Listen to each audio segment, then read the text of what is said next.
Today, we will be transforming this house by taking this old living space and putting in this brand new kitchen. So let's take a look at how we made this happen.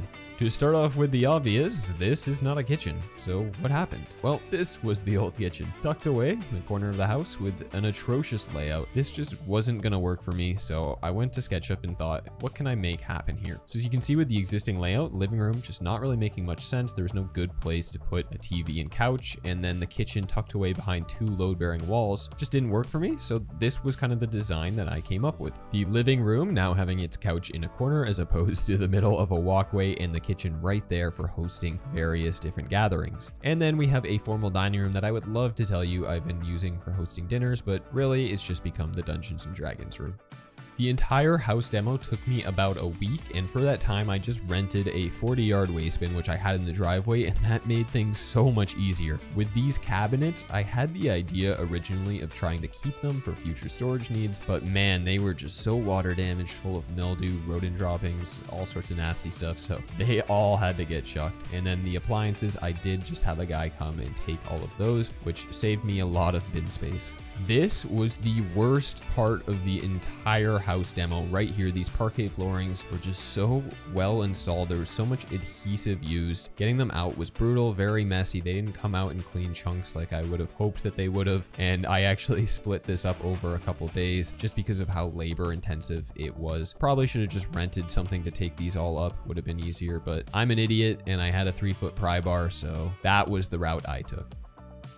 This is a 70s house, and the wallpaper is very telling of that fact. I don't think there was a single room in this house that didn't have wallpaper in it. Thankfully, the section here, decorative little strip, came off pretty easily. This will be the primary kitchen wall, so we are just going to go ahead and frame out a new 2x4 wall to mount all of the cabinets to, as well as rough in all of the various mechanical items. Now, you'll also notice there's a block wall here, and that's because this is a semi-detached home, and that is the shared wall between my house and my neighbors. You can also take note of the box on the right hand side and the left hand side, both with ducts in them. The one on the right, that is just the vent for the hot water heater, and the one on the left is a duct for the forced air that feeds a register in the room above. To get rid of these items was kind of important because I wanted to push this wall back as far as we could. That way the whole kitchen would be further from the living room and have more clearance around that island. So the water heater was around 20 years old, so I figured, okay, we can just replace that, get a power vent one, and that way this duct can be eliminated. And then the forced air on the left hand side, we can just reroute that through a new box in the other wall of the living room and get rid of that duct completely. If you're enjoying the video so far, if I could maybe kindly ask you to just consider hitting that like button real quick. It just takes a second and it really helps out the channel. Alternatively, I would be just as grateful if you hit that dislike button. Just hit something so that the YouTube algorithm can be pleased. Thank you so much. Now with this wall completely open, we can go ahead and frame in our new wall, but before we do that, we do need to add some blocking above because the joists are running in the same direction that our wall will be going in, and we need a means of fastening it into the existing structure. So with the blocking up above, we'll be able to frame up our wall on the floor, lift it into place, and then secure it to both the floor below it, as well as that new blocking we added above it. We did build this one section of the wall on the floor, but the rest we did just in place because the existing framing, both the floor and the ceiling, was just all over the place, so every single stud had to be cut to a different size to accommodate for all of that wonkiness. So it was just easier to build it in place and then individually check each piece to make sure everything was flat with one another as well as plumb. Now, with all of the framing taken care of, we can start roughing in the mechanical items, the first of which is going to be the duct for the Rangehood vent. This is going to be a 6-inch rigid duct that will be running, and of course, we have to port it to the outside. So this here's the exterior of the home with the world's worst stucco. I think that's just so ugly and I hate it, but it is what it is. So I'm just going to kind of pop a hole for the duct here, and then I can push my duct through, secure it all into place. As far as the exterior cover goes, I'm just going to screw that into place and then apply a nice bead of silicone all the way around it, with the small exception being at the bottom. That way, any water that gets behind it will have a place to kind of come out of and not be trapped in there. Now, as far as running the actual duct goes, we do just have to have this one elbow here exposed beneath the ceiling, because obviously we have to get into the joist space to run it over to where the Rangehood will be going. And all that means is that when it's time for doing the upper cabinets, just going to have to cut out a corner. That way the upper cabinet cabinets can be flush against that wall and hide that exposed piece of the duct there. But we'll show you more on that later. But once in the joist space, I can run it over to the desired location and then come back down with another 90 and just secure it all into place. And of course, where it enters the house, I'm just going to use some spray foam all around it, and then later on also insulate this cavity. There was an existing return air in the floor here, and this is where our fridge will be going, so this can't exist. So we just covered it right up and then relocated it to be in the wall in what is the new dining room, and it just makes a whole lot more sense that way. With the HVAC taken care of, we can move on to the plumbing, specifically the drains first. So this was the old drain for the existing kitchen, but of course that's gone. So we need to relocate this to our new kitchen location to 2-inch line. So we're just going to run that over, making use of this unfinished basement. Very easily be able to put that where we need it to go. Eventually, I plan on finishing this basement. So when that time comes, we may have to tidy some of the stuff up. But for the time being, this is all very easily ran with this whole open layout here. Unfortunately, I wasn't able to get a floor plan where I had the dishwasher next to the kitchen sink in the island. Just couldn't configure it that way. So it is on the other side of the island in the main kitchen wall there, which means we'll just have to have 2 separate stops for this drain. So the first one you're seeing here off of this Y will be going into the island for the kitchen sink. And then we're just going to continue straight towards the dishwasher after that. And that will of course be the drain for the dishwasher.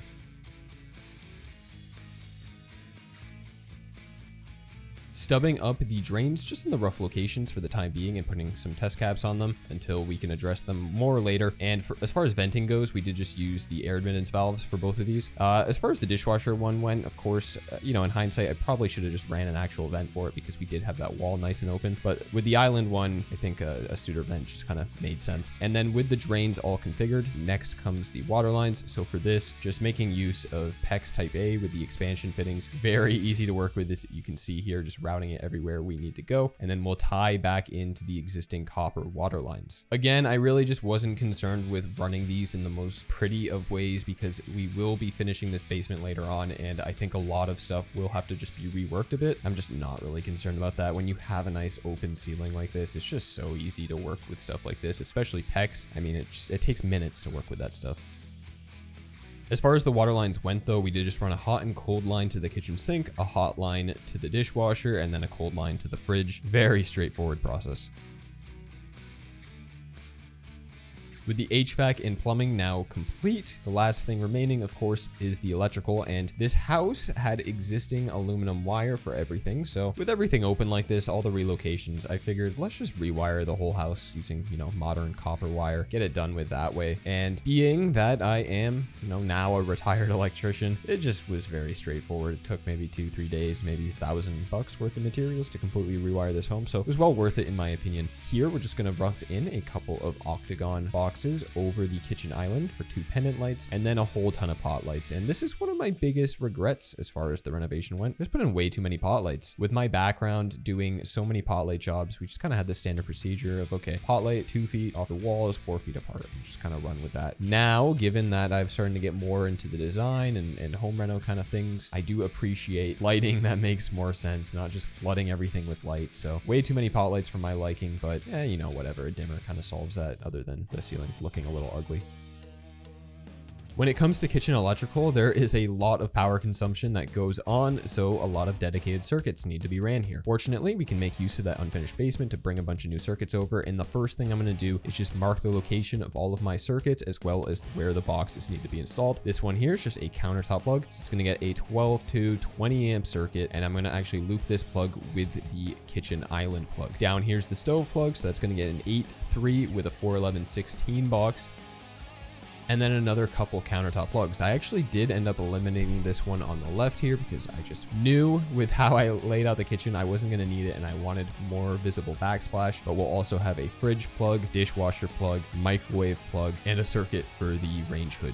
Now, in my drawings, I never really had a location for the microwave, and I was struggling with that because I didn't want it to be visible. I just didn't have a good place to put it where it would look nice. So I figured, okay, well, what if, hypothetically, I made an upper cabinet that was a lot deeper than the rest, that extended into the wall, and maybe it had a dedicated circuit in it, and it could just perfectly fit a microwave within the upper cabinet. Now, I would personally never do this. You're not really supposed to tuck a microwave away in a closed cabinet space, but hypothetically, this would be the perfect opening and the perfect cabinet with the right dedicated circuit there if someone wanted to do that. And that's all I'll say on that. As far as the actual wiring process went for this kitchen though, very easy stuff. I'm just up above here, as you can see. Sebastian's below, and I'm just kind of drilling holes, telling him what wire I need. He'll poke the wire up, and then we can run them all back to the panel.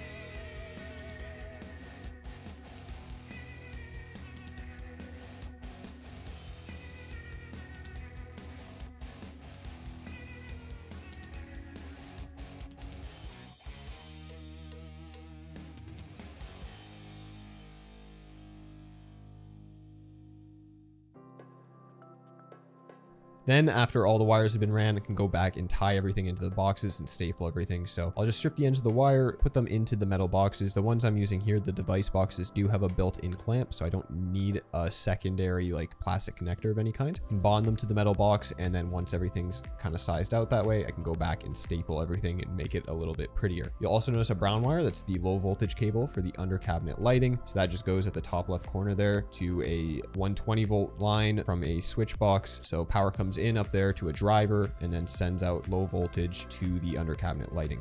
A larger box like this one for the stove plug doesn't have a built-in clamp for the wire, so I am just using a 3/4 inch plastic connector to tie it into that. And as far as the spacing goes, I did just keep it 2 2x4s off of that floor for the height.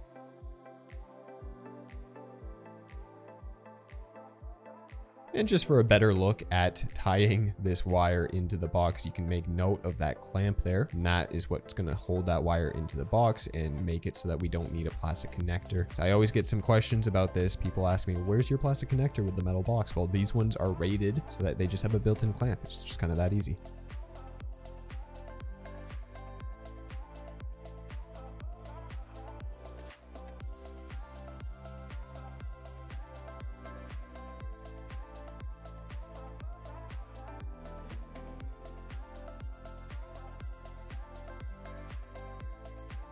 This is one of the best decisions I made. So with all the shared walls that we put into this house, where we frame them out a little bit, we put in Rockwell Safe and Sound, and just a great thing that we did here because it just completely eliminates any sound transfer from my house to the neighbors, which is something I really, really value. And for the cost associated with it, it was just well worth the little time and money it took to do it. And that did mark the end of Roughin. So now, as you can see, putting some drywall up, which was so nice to start closing things up here. And I don't know why I started off mounting these boards vertically like this. Didn't really make sense. Must have had a rough day that day. Whatever. Doesn't really matter though, because it is all going to be covered in cabinetry and backsplash. Also, it would have been really nice to put in some blocking for cabinets into this wall, just to make installing the cabinets a lot easier. But at this point, we were planning on using an IKEA style kitchen. That didn't end up happening, but with the IKEA style, we wouldn't have needed any blocking. That's why we didn't add any into that wall. Then came these popcorn ceilings. So these were painted, hence why it looks so rough after we're taking it off, because we're using a really high grit sandpaper here. So the Festool hooked up to a HEPA-vac to control the dust, and it has a 24 grit sandpaper on it. So when you're using such a high grit, it's very easy just to over sand. That's those spots you're seeing, but it was a necessary evil because there wasn't really a good way to get rid of this stuff otherwise. We tried even like a 36 grit sandpaper, I think, and that just wasn't getting through these painted popcorn ceilings. So it worked out in the end. It was a very, shoulder intensive exercise, but we got there. And then after getting rid of all of it, we are just sealing the ceiling. That way, once we do our skim coat, we're not going to have any bubbling or any spots like that.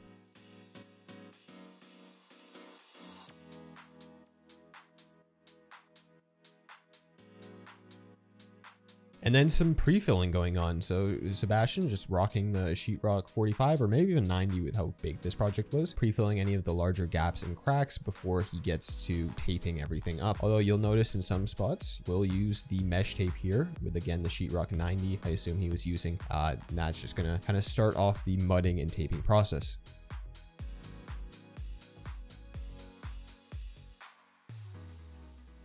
So I've never built cabinetry before, custom range hoods, never really even done a kitchen. This was all new stuff to me. And I knew that I wanted a nice decorative range hood. And I figured, you know, let's just try something and see what happens. So I built a couple of boxes just out of 2x4s, what you're seeing here. Made the top one smaller so that there'd be a nice slope to it, because I didn't want something that was just completely boxy. I mean, just a little bit of a slope to it, you know, for fun. And it ended up turning out really well. I made it, I think maybe 8 inches or so taller than the bottom of my upper cabinets. And then I just spec'd the inside of it. I purchased, you know, an insert range hood. So for the bottom of this framing you're seeing, I just made sure that it would fit that insert. And that was pretty much it. It was actually a lot easier than I thought it would be.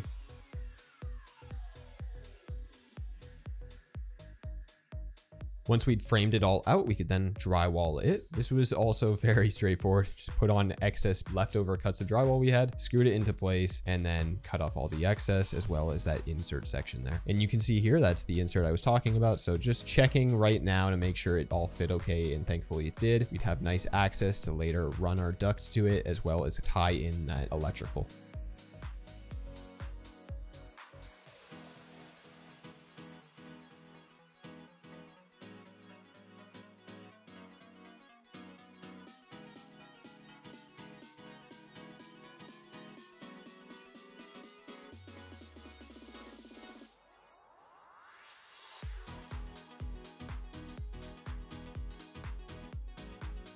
For the ceilings here, I'm just rolling mud on, and then Sebastian is on a pair of stilts and he's just skimming it all out. We only did 1 coat. I'm sure we could have got it nicer with 2 coats, but I absolutely did not care enough to do that. Even 1 coat was torturous. Can't imagine how Sebastian felt doing all of this throughout the house, but we were able to knock these out really quickly. Actually, the combination of the roller and the stilts really made short work of this. And then obviously with sanding it all down the next day with the Festool really smoothed things out. Just a couple spots of touch-ups, but yeah, I mean, what a big difference, because I don't know about you guys, but popcorn ceilings just aren't it for me.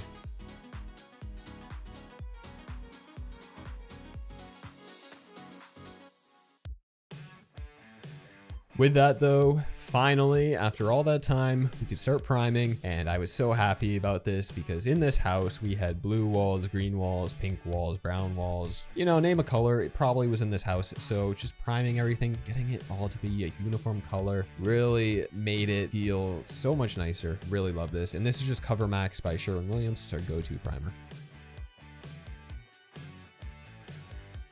We did spray all of the ceilings, and this is just Sherwin-Williams Promar ceiling paint, and this was fantastic. I mean, it turned out really well. It was really fast process. The only thing is, if we were to do it again, we'd probably just back roll after spraying it all, just give it that little bit of texture and help for like any future patches and such. But you know, it went really fast and it turned out great. So in the end, it was good overall. And then putting in all of the various spotlights, far too many. I really wish I could eliminate some of these, but I don't actually care enough to do that now. But anyways, it was a happy day because we finally had some real working light, which was awesome. And then we did not cover our subfloors at all during any of the like mudding and taping. So we did just rent a couple of sanders to try and get rid of all of the droppings, as well as the leftover material from that old parquet flooring.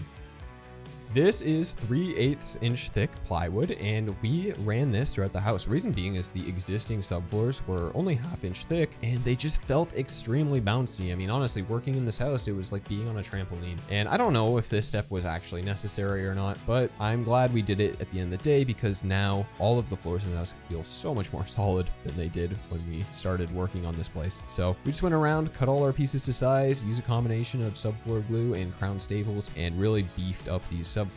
But that's not where the prep ended, because even after we did that, there were so many humps and rivets in the floor, so we really had to level everything out. So this is just a self-leveler, and then we just kind of screeded it all. I've never had great results by just pouring self-leveler and hoping it finds its level. Instead, I've always personally just found that you really have to work with it and try to help it find its natural level. That's where this nice big straight edge comes into play. We kind of just marked all the locations that needed to be filled, primed them, and then poured all of this self-leveler and went around and just helped it out, trying to help it get its natural level. This is really essential because we're doing a nice big floating floor, so we want it to feel solid. There's nothing I hate more than a bouncy final floor.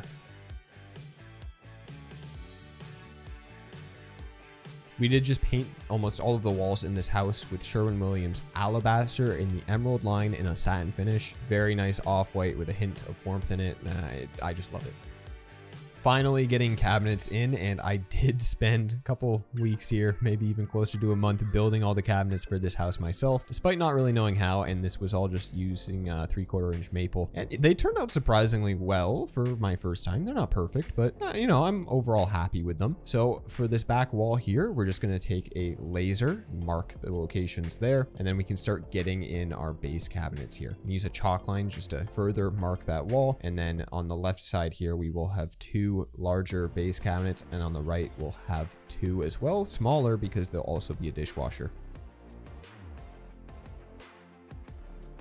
We did spend some time here making sure that everything was perfectly level and also straight with each other, because there is that gap in the middle where the stove will sit. We just got to make sure that both the left and right side are still in line with each other. So making use of, again, the laser, various levels, as well as longer straight edges to make sure everything is perfect with each other. There will be various filler strips in places despite this being custom cabinetry.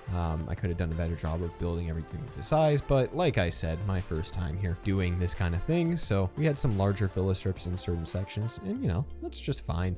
In this right side here though, I did actually install these cabinets together, but I forgot that, you know, later on I moved the dishwasher so that the dishwasher would be in the middle of the 2 right base cabinets. So we did have to undo that later on, but that didn't take all too long, so it wasn't a big deal.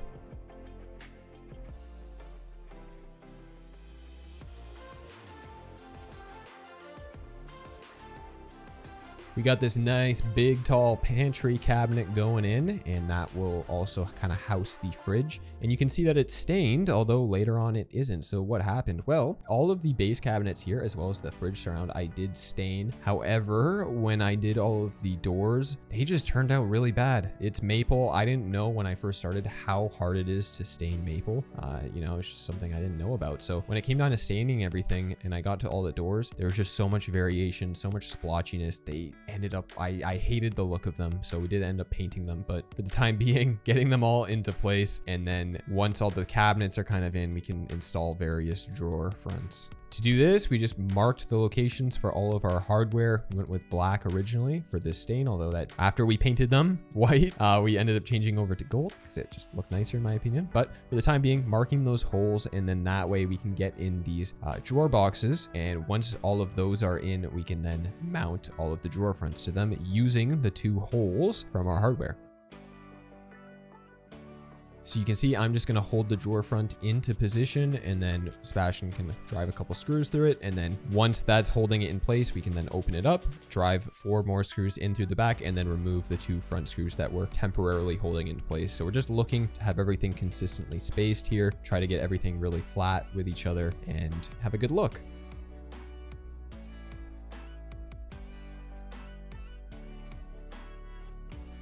The island was made up of 3 separate boxes, which we fastened together, and then we did just fasten a couple 2x4s to the floor so that we could screw them into that, lock them into position. And you'll notice the cutout in the center there, which is going to be for the large apron sink. And then on the left, we have a paper towel holder, which is that open part of the box, storage below, and the right side, pull out garbage.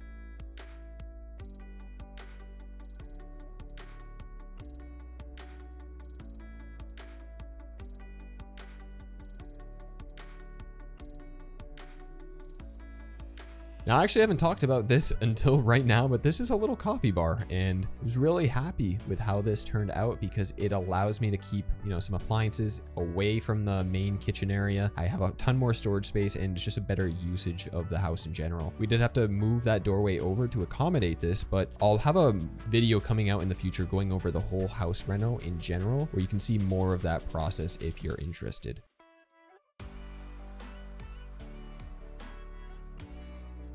For the range hood, again, that insert we kind of showed you earlier, and then I'm just going to stick a semi-rigid duct to it, hook up the electrical wire, and then push it up into place and just fasten it with a few different screws into the framing.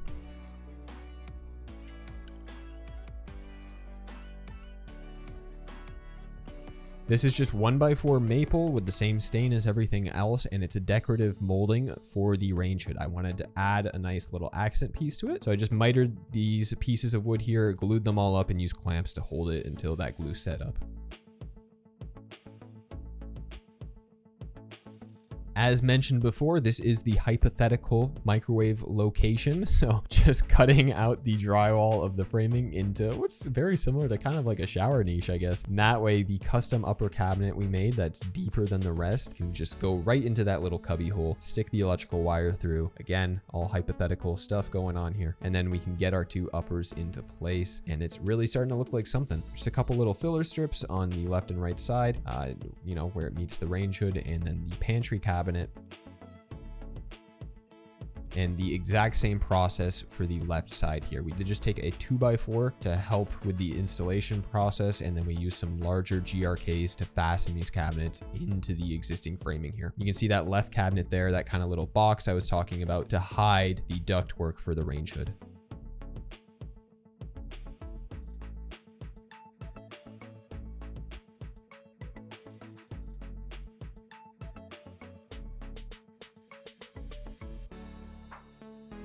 I just used some flat stock to act as crown molding to bridge the gap of the uppers to the ceiling and have that flush, seamless look, and I just brad nailed it into position.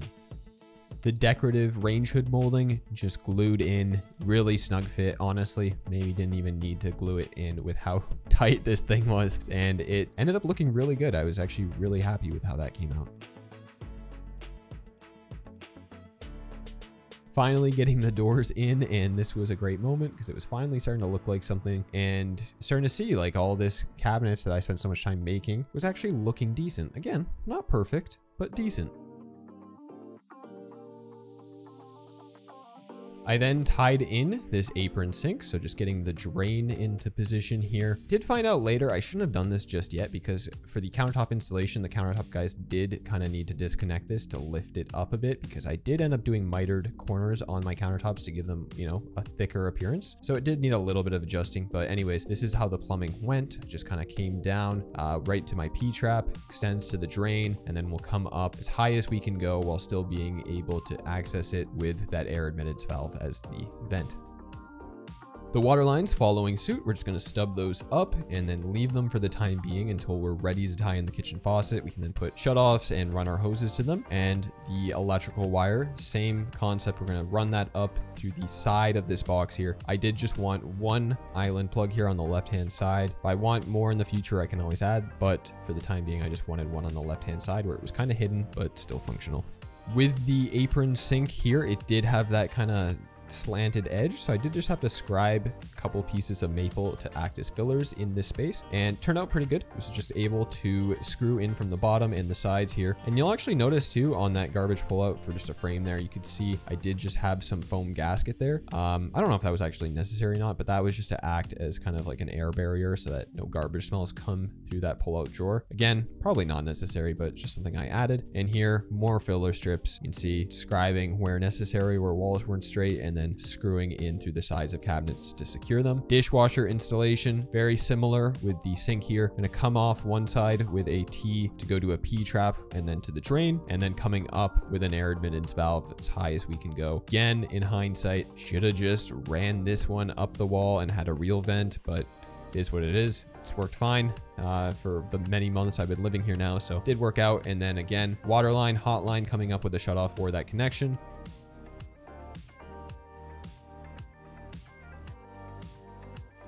And a similar thing for the fridge, but with a cold line. So just got that shut off in the wall cavity here. And then later on, once we put the fridge in, we'll be able to connect our hose to the shut off here.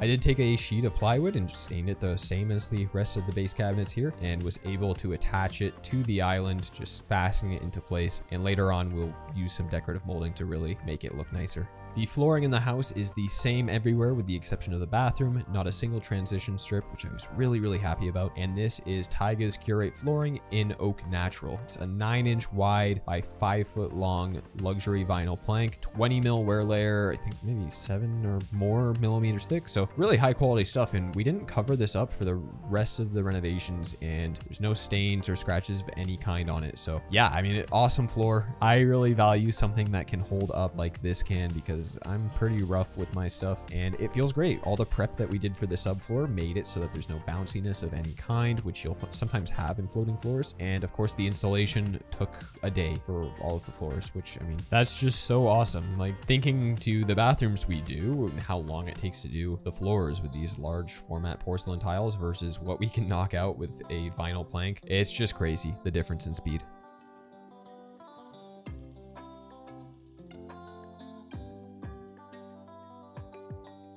Another change I would make if I were to do this again is I would use a panel ready fridge. Panel ready is what we did for the dishwasher, where it just gets a front similar to the cabinet, so it really blends in. I didn't have the confidence at the time. I thought even by doing the dishwasher, I was really reaching out and trying something bold. But with how the dishwasher worked out, and I just love it so much, I wish I would have done it for the fridge. But, you know, I mean, it all works in the end. For this enclosure, we just kept the recommended gaps as per the fridge's instructions for airflow. Although I did also cut out a little corner there in the drywall, which put a floor register in on the other side, so there's even more airflow into that stairwell if needed for whatever reason. And then just trying to get this monstrosity of a fridge into place. It is a counter depth fridge, which I really liked, although at the time I didn't realize how big those door fronts are. Wish at the very least I would have got a fridge with smaller door fronts, although I suppose it does have a ton of storage, which is nice.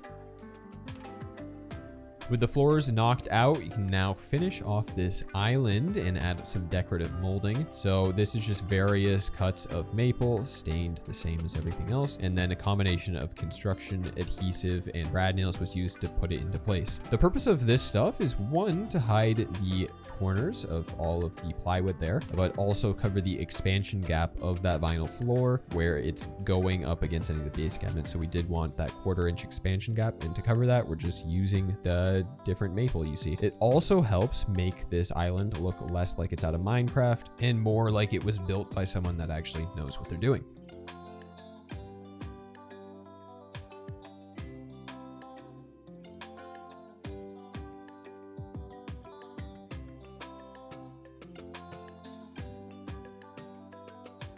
This is the dishwasher front. So just copying the exact base cabinets to the left and right of it. We're gonna have that top drawer and then the middle and bottom drawer. These are obviously just false fronts to help it blend in and look more natural. And it turned out really nice. The stain, atrocious. Absolutely. This was kind of the point where I was really looking at it and I was just really unhappy seeing all of the blotchiness of the various cabinets next to one another. But the actual paneling itself, I was really happy with, and I liked the way it all looked.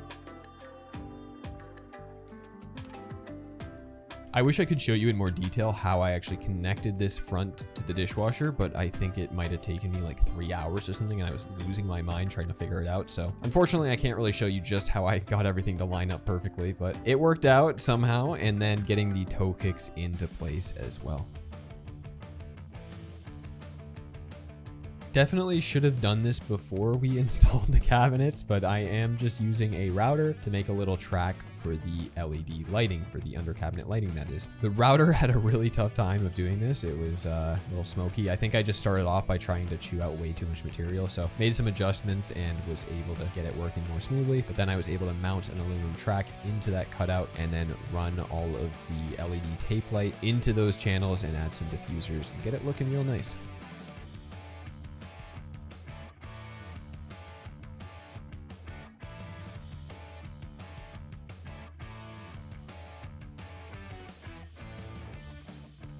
I touched on this earlier, but here's just a little bit of a better look. So this is the driver for that under cabinet lighting. So it's low voltage lighting. So that 14.2 Romex wire, the white wire you see coming in, is off of a switch. So it supplies power to the driver, 120 volt AC. The driver converts that to 24 volt DC, sends it back out on those brown wires, which then power up the LED lights.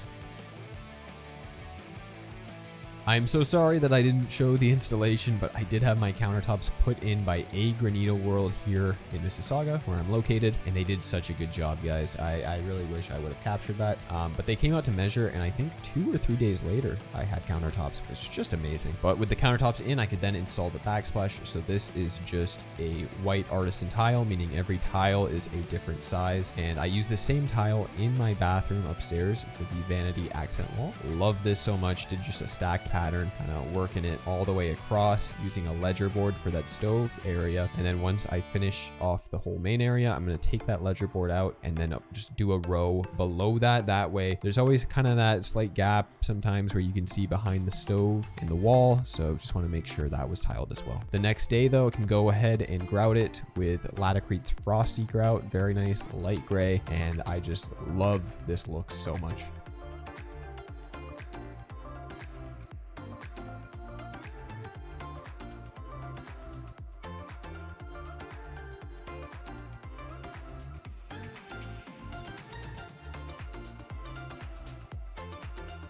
I wanted to put this plug as high as possible to have it as hidden as possible within the island. I just didn't want it to be a focal point. So marked that all up with a retrofit or old work style box, cut it out, pulled that wire out from there, tied it into the box, and then I was able to just mount the box directly into the side of the island here. I put in a temporary plug just so we'd have some power while finishing up this house, but eventually I did put in a USB style outlet because this plug's primary purpose will be for charging devices.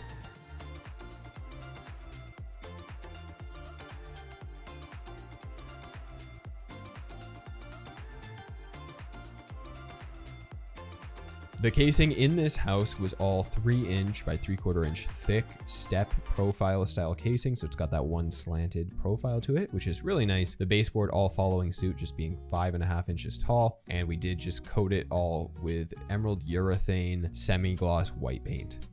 Here is a picture I took on my phone of everything together, and yeah, this wasn't doing it for me. I was hoping step after step things would start to help those base cabinets look better, but man, they're just way too dark, way too splotchy. I knew I wouldn't be able to live with that stuff, so unfortunately we did have to paint it all. So we took the time, we prepped everything, covered everything up, and then got in there with the Gallery Series paint, sprayed it all, and we just did white because at this point we're so deep into it. I just wanted it done with. I wanted the safe option, so I went with the white because I knew it would look good. And yeah, I mean, it ended up fine. It's good. It wasn't what I originally wanted, but it's nice. I like it in the end. So it was sad to have spent all that time trying to stain everything and use stain grade wood and make it all work just to end up painting it. But I did learn a lot doing this, so it wasn't a total loss. And now that everything was painted, switched over all the black to gold, and that made a big difference as well. Then putting in a couple of these gold pendant lights, which added a little more flavor and character to this kitchen, and just tying in the rest of that gold hardware. One other thing I want to make a note of too is that range, the stove that we have in place. Again, another change I'd make if I were to do this again, I'd just do a separate like wall oven and cooktop. I think it's just a much nicer look, higher end look. But as with everything else, I just didn't have the confidence in the beginning of this to go that route. I was also worried too a little bit financially if I was going to be able to afford all this. It ended up working out fine, but you know, first time, so a lot of learning going on into this one.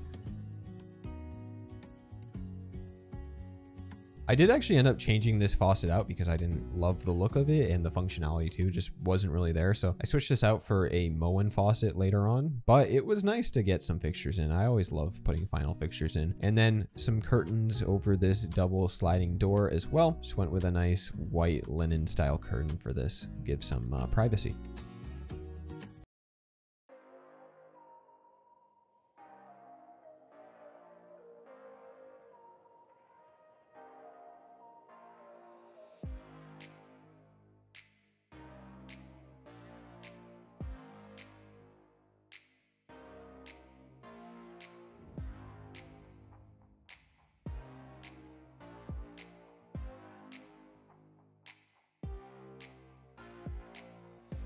And there we have it. I hope you guys enjoyed the video, and if you did, maybe just hit that like button or subscribe on your way out. I would greatly appreciate it. At the time of this video, I've actually been living here for about 3-4 months now, and I gotta say, I'm actually really happy with the overall functionality and layout of this kitchen. It has treated me well for all of my needs, and I'm really happy with how that went. As far as the design side, the aesthetics of it, there's a few different things I wish I could do differently, but as I've mentioned several times throughout the video now, this was my first time building a kitchen or doing custom cabinetry and playing the role of designer instead of just contractor, so all of that considered, I'm overall pretty happy with it. While I realize this is a kitchen renovation video, if you are located here in the Mississauga area or surrounding areas and you're needed of a bathroom renovation, my website will be linked down below. Send me a form submission and maybe we can work together one day. And as far as costs go, keep in mind that all of this was done as a part of a greater house renovation, so it's really hard to narrow down these precise numbers, but these are my best estimates. And as far as that timeline there, that's how many days I figured it would have taken consecutively, excluding all of the cabinet building. And again, I could be very off with that. Maybe we could have been a lot faster. I don't know. And here's a more in-depth breakdown, keeping in mind, once again, these are all rough figures. These are all just estimates because of how much work was involved with this house. Also, another shout out to my sister for helping with all of the decor stuff because that ain't my thing. And that's actually it. So I hope you guys enjoyed the video and have a beautiful day.